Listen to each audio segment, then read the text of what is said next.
जो अभी जन सुराज में हम लोग कर रहे हैं, दो कार्यक्रम चलाए जा रहे हैं।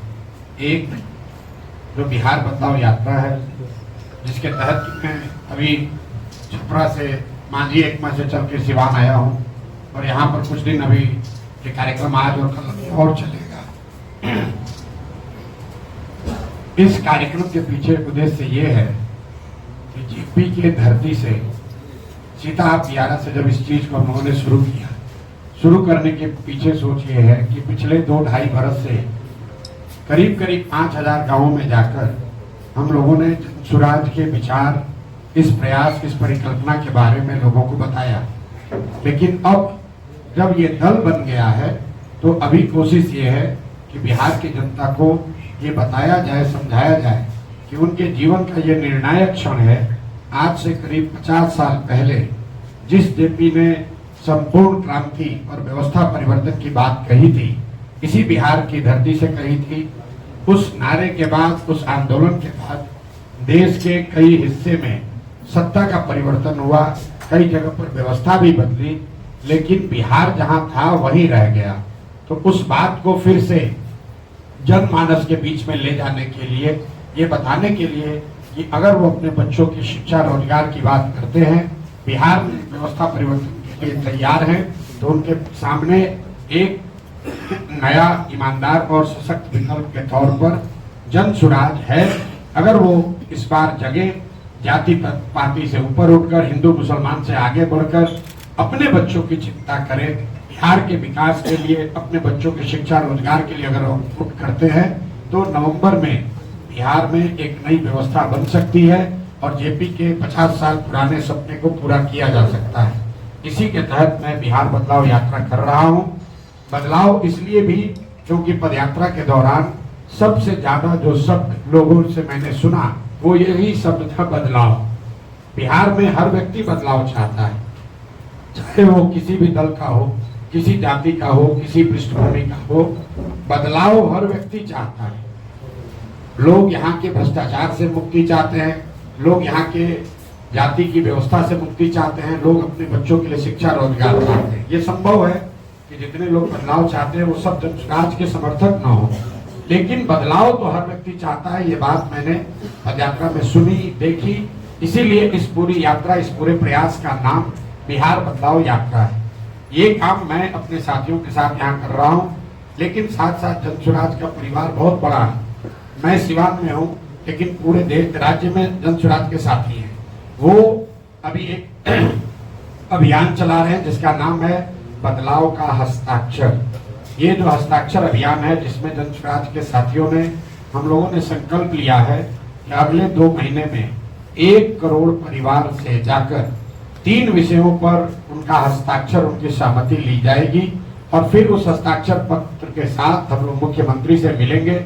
अगर मुख्यमंत्री और महामहिम से मिलेंगे, वहां से भी बात नहीं बनी तो मानसून सत्र में, आने वाले मानसून सत्र में विधानसभा का घेराव भी किया जाएगा। ये हस्ताक्षर 3 बातों पर लिया जा रहा है।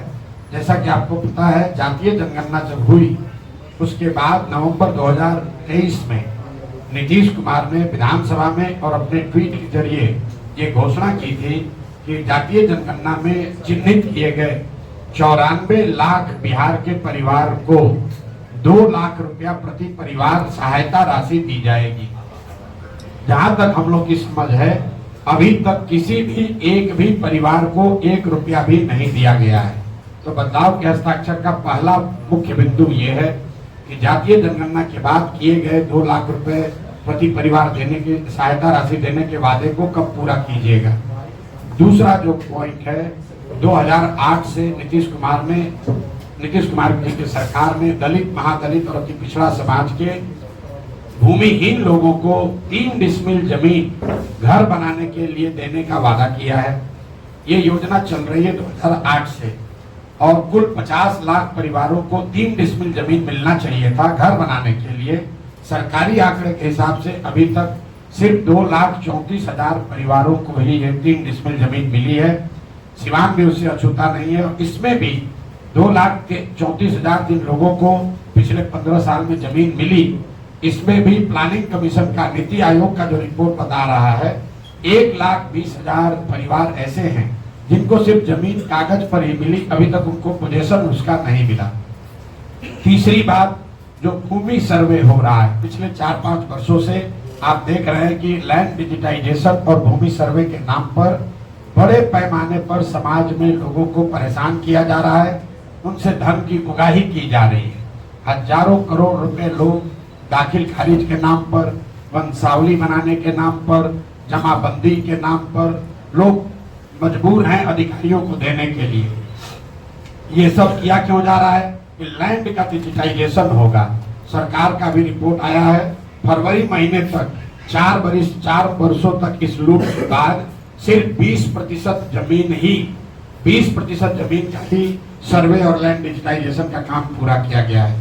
तो इन तीनों विषयों को लेकर जन सुराज के साथी पूरे बिहार में जाकर लोगों से मिल रहे हैं और उनका हस्ताक्षर ले रहे हैं।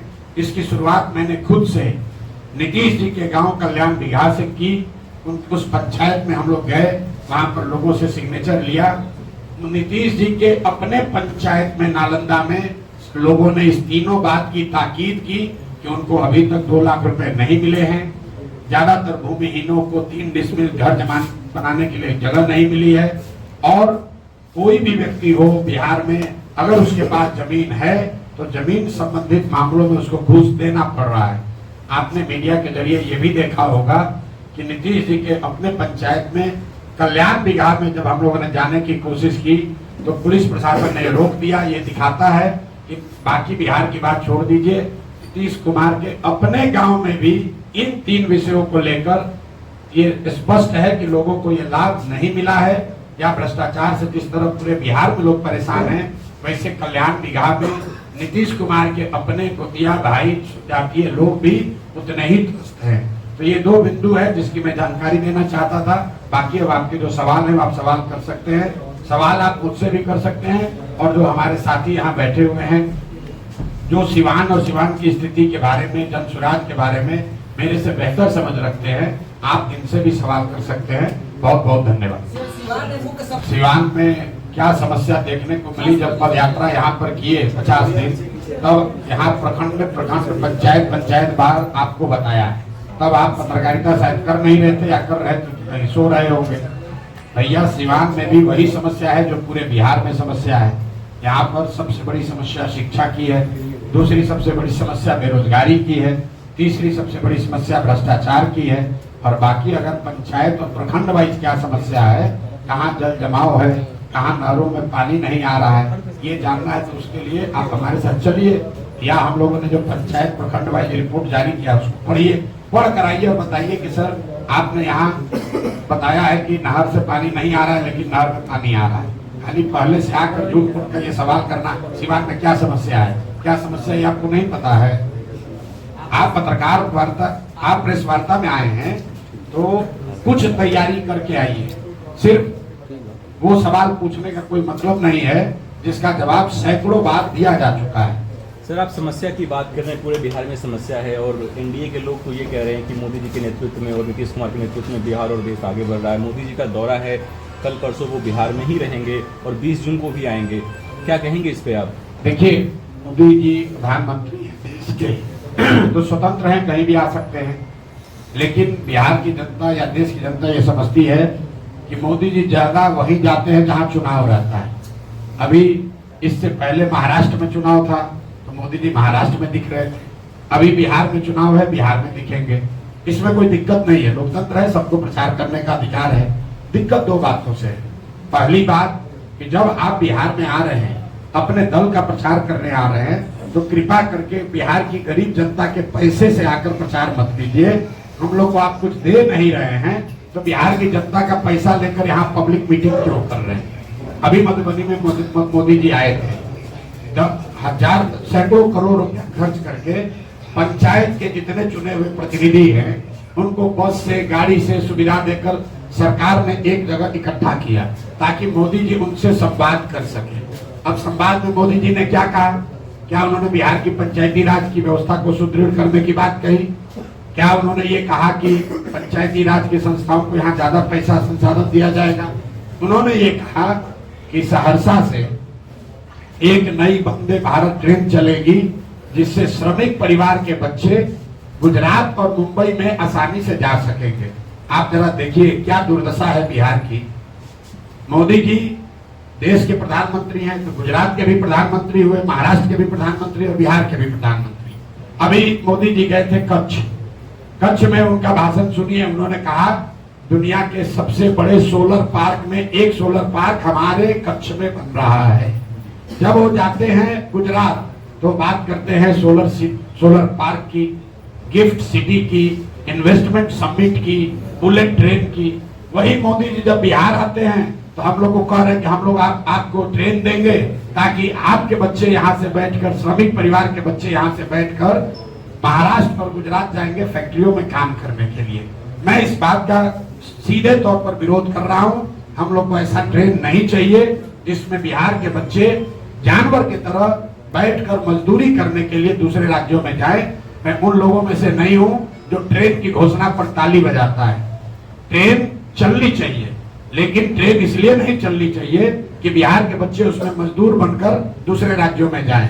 मोदी जी बिहार में आ रहे हैं तो उनको ये बताना चाहिए कि 1,25,000 करोड़ का जो पैकेज उन्होंने घोषित किया था 2015 में, वो पैसा उन्होंने बिहार को भेजा कि नहीं भेजा। क्योंकि 2015 के बाद बिहार में और देश में दोनों जगह मोदी जी की एनडीए की सरकार है। तो दो ही बात हो सकती है, या तो मोदी जी ने 1,25,000 करोड़ पैसा भेजा नहीं, या अगर भेजा तो उन्हीं की राज्य की सरकार ने, एनडीए के लोगों ने उसको लूट लिया।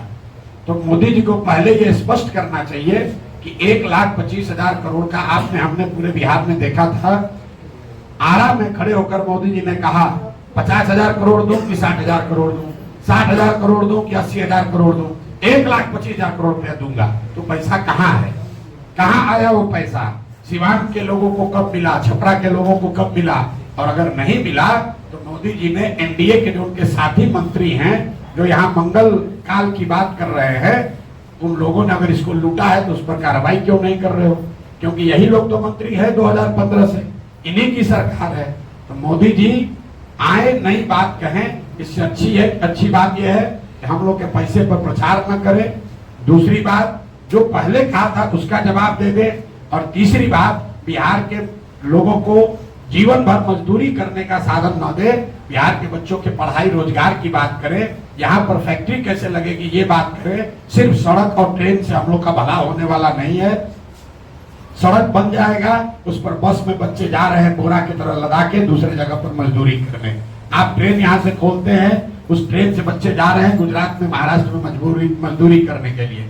आप हमको, जितने आप पत्रकार हैं, आपको खुली चुनौती दे रहे हैं। आप मोदी जी का एक भाषण हमको गुजरात में सुनाइए जिसमें उन्होंने ये कहा हो कि गुजरात से एक ट्रेन चलेगी जिसमें श्रमिक, गुजरात के जो श्रमिक परिवार के लोग हैं वो बैठकर महाराष्ट्र और तमिलनाडु जाएंगे फैक्ट्रियों में काम करने। ये क्यों नहीं कहा? क्या गुजरात में श्रमिक नहीं है? गुजरात में गरीब लोग नहीं है? भाई पूरे बिहार को लेबर का, मजदूर का फैक्ट्री बना लिया है। ट्रेन भेजो, बस भेजो और यहाँ से बच्चों को लाद कर 10,000 12,000 रुपया में मजदूरी करने के लिए दूसरे राज्य में ले जाएं। इसलिए इस बात का जनसुराज प्रशांत किशोर हम लोग पूरे तरीके से विरोध करते हैं। सर, पलायन रोकने के लिए आपके पास क्या कुछ व्यवस्था है, इसको बता दें सर। सर, आप बिहार दौरा पे ये बदलाव यात्रा पे गुजरे होंगे। बिहार की हालत यह है कि पटना का आपने देखा होगा कि सरेआम गोलियां चल रही हैं, लोगों की हत्याएं हो रही। बक्सर में कई लोगों की उसी जनसंहार कहा है, कई लोगों की हत्या हो, और लगातार पूरे बिहार का यही हाल है।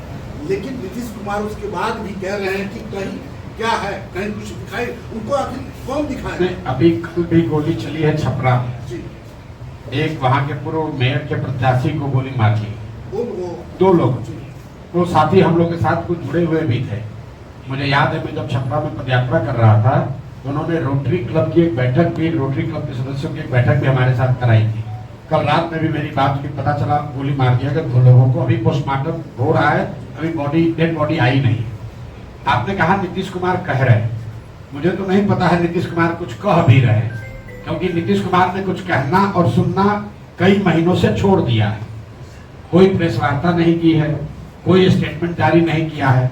नीतीश कुमार शारीरिक और मानसिक तौर पर अब इस स्थिति में नहीं है कि वो कुछ भी कहे या करे। नीतीश कुमार से कुर्सी पर, बिहार को चला कौन रहा? हाँ मैं बता रहा हूँ, नीतीश कुमार कुर्सी पर बैठे हुए हैं, और 4-5 उनके मंत्री, जिसका नाम मैंने रखा है उगाही मंत्री, 4-5 मंत्री और 4-5 रिटायर्ड ब्यूरोक्रेट, यही लोग मिलकर पूरी बिहार के सरकार को चला रहे हैं। 13 करोड़ लोगों का भविष्य इन 4-5-7 लोगों के हाथ में है, जिनकी कोई अकाउंटेबिलिटी नहीं है। कोई नहीं जानता है कि चला कौन रहा है। आपने ठीक सवाल पूछा। कोई नहीं जान रहा है कि भाई निर्णय कौन ले रहा है, क्योंकि नीतीश कुमार तो निर्णय नहीं ले रहे हैं। नीतीश कुमार की मानसिक स्थिति ये नहीं है कि वो निर्णय ले सके। मैं रोज कैमरे पर कह रहा हूं, निर्णय लेने की बात छोड़िए, नीतीश कुमार कैमरे पर आकर अपने साथी मंत्री परिषद के सदस्यों का नाम तक नहीं बता सकते हैं। आप लोग जरा समझिए, ये कितनी त्रासद बात है। बिहार के किसी सामान्य परिवार का बच्चा, अगर आपको शिक्षक बनना है, अगर आपको सिपाही बनना है, आपको मेडिकल टेस्ट देना पड़ता है, आपका फिजिकल फिटनेस होता है, और 13 करोड़ लोगों का मुखिया शारीरिक और मानसिक तौर पर स्वस्थ नहीं है, लेकिन उस पर कोई सवाल नहीं उठा रहा है नीतीश कुमार। और ये पिछले कई महीनों से चल रहा है। उड़ीसा में आप लोगों ने देखा होगा, पटनायक साहब थे, एक सभा में उनका कांपता हुआ हाथ का वीडियो आया। 30 साल से ज्यादा मुख्यमंत्री रहे पटनायक साहब को उड़ीसा की जनता ने हटा दिया। इसलिए नहीं कि उनको वो प्यार नहीं करती, इसलिए कि जब आप शारीरिक मानसिक तौर पर स्वस्थ नहीं हैं और तो आपको खुद ही पद छोड़ना चाहिए। अगर नहीं छोड़ रहे हैं तो भैया जनता हटाएगी, क्योंकि मानसिक तौर पर जो व्यक्ति स्वस्थ नहीं है, शारीरिक तौर पर काम करने के लिए फिट नहीं है, वो 13 करोड़ लोगों का मुखिया कैसे हो सकता है। और अगर रहेगा तो जो बात आप बता रहे हैं, जो गांव-गांव में लोग कह रहे हैं कि बिहार में अधिकारियों का जंगल राज है, अधिकारी जो चाहते हैं वही कर रहे हैं, क्योंकि ऊपर देखने वाला, ऊपर इसका मालिक मुखिया कोई नहीं है। जिसको जनता ने चुन कर बैठाया है, उसकी शारीरिक मानसिक स्थिति वो है नहीं, तो जिसकी मर्जी, जिसकी लाठी उसकी भैंस, जो इसका जो मना रहा है वो कर रहा है। सर आप कह रहे हैं पलायन की व्यवस्था पे आपकी क्या कुछ प्रतिक्रिया हो सकती है, क्योंकि पलायन एक बहुत बड़ा समस्या है बिहार के लिए। चलिए, और आप लोग मान तो रहे हैं कि पलायन समस्या है, क्योंकि जनसुराज से पहले, प्रशांत किशोर के आने से पहले तो पलायन पर बिहार के नेताओं का बयान आप देख लीजिए, यही रहा है कि बिहार के बच्चे अगर दिल्ली में न रहें, बॉम्बे न रहें, पंजाब न जाएं, तो वहां की व्यवस्था ठप पड़ जाएगी। ये पहली बात है, जबकि 3 साल पहले मैंने, जनसुराज ने ये बात उठाई कि आपके हमारे बच्चे दिल्ली बॉम्बे में जाकर सब्जी का ठेला लगाते हैं या साफ सफाई का काम करते हैं, टेम्पो ऑटो चलाते हैं, ये कोई शान की बात नहीं है। देखिए, कोई भी काम करने में कोई शिकायत नहीं है, काम सब अच्छा है, लेकिन जो लोग मजबूरी में, बिहार के बच्चे जाकर अगर बॉम्बे में सब्जी बेच रहे हैं, या वहां पर झाड़ू लगा रहे हैं, या वहां पर ऑटो रिक्शा चला रहे हैं, पंजाब के खेतों में जाकर मजदूर का काम कर रहे हैं, ये शान और गौरव की बात नहीं है। आप नीतीश कुमार का बयान देखिए, लालू जी का, तेजस्वी का बयान देखिए, ये लोग हमेशा यही कहते हैं कि बिहारियों की हर जगह डिमांड है। मेरे भाई, बिहारियों की हर जगह डिमांड नहीं है, हम लोग के बच्चे मजबूरी में जाते रहे हैं, और पलायन बिहार का सबसे बड़ा अभिशाप है। ये शान की बात नहीं है। शान की बात तब होती जब हम लोग यहाँ पर सब्जी उगाते और रेफ्रिजरेटेड ट्रेन से वो सब्जी दिल्ली जाती, और तब हम लोग कहते कि अगर हम लोग से उलझोगे तो तुम्हारा खाना पीना दाना बंद कर देंगे। तो पलायन की बात उठाई है हम लोगों ने, क्योंकि गांव-गांव में जाकर देखा इसका आर्थिक, सामाजिक कितना बड़ा इसका नुकसान है। आप जरा इसको दूसरे तरह से समझिए। मध्यम वर्गीय परिवारों में किसी का पति 10-15 दिन बाहर चला जाता है, तो लोग कहते हैं भैया 10 दिन से उनका पति बाहर है। बिहार के ज्यादातर परिवार में महिलाओं की ये नियति बन गई है कि उनके जो पति हैं वो कमाने के लिए जीवन भर बाहर ही रहेंगे। घर में जो भी युवा है वो जीवन भर बाहर ही रहेगा। कोई छठ में, ईद में, शादी ब्याह में घर आता है, बाकी 12 में 10 महीने वो बाहर रहता है। जब तक शरीर में लोगों के यहाँ दम है तब तक वो मजदूरी करता है। 60-65 वर्ष का हो जाएगा तो बूढ़ा जब हो जाएगा, मजदूरी नहीं कर सकता है तो गांव आता है। और फिर उसके परिवार का जो सबसे नया लड़का है, 16 साल का, 18 साल का, वो लड़का ट्रेन में फिर मजदूर बनकर जाता है। ये पीढ़ियों से बात चलती आ रही है, ये रुकना चाहिए। पलायन का दर्द सबसे बड़ा दर्द है, इसलिए जनसुराज ने इस मुद्दे को उठाया है। सिर्फ मुद्दे को उठाया नहीं है, इसका पूरा प्लान दिया है कि कैसे 1 साल में 50 लाख से ज्यादा बिहार से बाहर रहने वाले मजदूरों को वापस लाकर यहीं पर रोजगार दिया जा सकता है, कल भी अभी सिवान में 15 मिनट तक मैंने इसको समझाया है। एक लाइन में आपको बता दूं, जन सुराज का जो मॉडल है कि जिस दिन बिहार से पूंजी का पलायन रुकेगा, उसके बाद बुद्धि का पलायन रुकेगा, बुद्धि का पलायन, पूंजी और बुद्धि का पलायन रुकेगा तो श्रम का पलायन अपने आप रुक जाएगा। बिहार से हर साल सिर्फ लाखों बच्चे मजदूर बनकर नहीं जा रहे, करीब करीब 2.5 लाख करोड़ रुपया पूंजी का पलायन हो रहा है, जो बैंकों के जरिए हम लोग का पैसा दूसरे राज्यों में जा रहा है।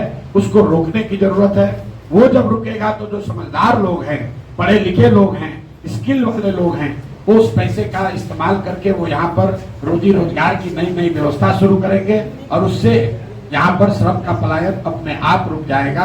1 साल में, जन सुराज का वादा है, 1 साल में किसी भी व्यक्ति को मजबूरी में, अंडरलाइन कर रहे हैं, मजबूरी में, स्वेच्छा से जाना चाहते हैं जाइए, लेकिन मजबूरी में अपने बच्चों का पेट भरने के लिए हरियाणा, पंजाब, दिल्ली, बॉम्बे जाने की जरूरत नहीं पड़ेगी।